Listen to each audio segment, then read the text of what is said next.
So a couple of videos ago we found out that i5-2500K on stock speeds is... I don't know.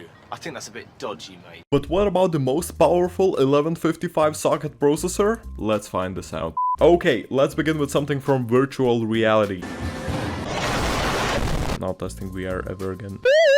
And how about GTA 5? Well, 1070 was nowhere max utilization, but on 1080p highest settings, to no one's surprise, the game ran pretty nicely.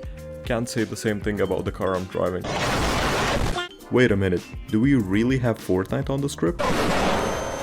On 1080p medium settings we got good frame rate, but as you can see on the frame time graph, I experienced quite a few micro stutters, which were not super annoying personally, but we all could do better without them. 1070 was also nowhere its full potential, and just out of the curiosity, I tried epic setting preset like a true epic gamer, but still got bottlenecked by the CPU. On Apex, I used 1080p low settings in order to stay as close as possible to 144 FPS frame rate limit, and I think the PC did a pretty good job of doing that. Did I do a good job of playing the game? No.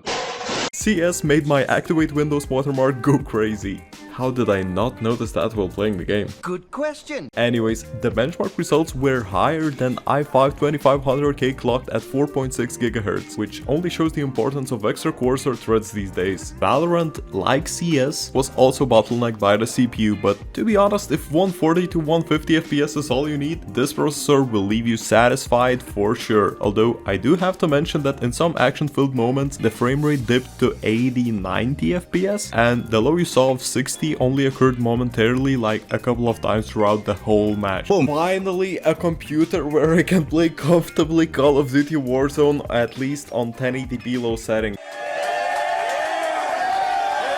Thank you!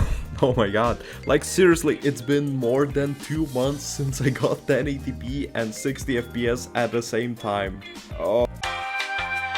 Our i7 bottlenecked us here pretty strongly, but the gameplay itself felt good.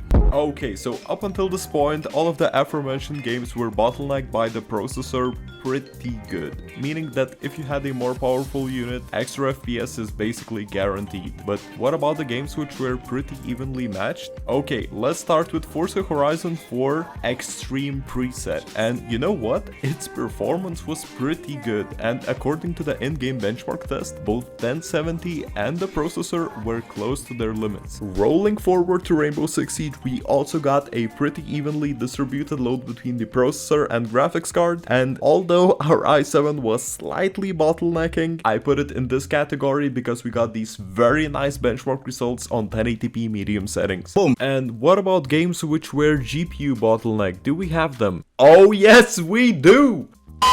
Let's take Cyberpunk as one of our examples. On 1080p low we got these pretty benchmark results and very playable gaming experience, but GPU bottleneck.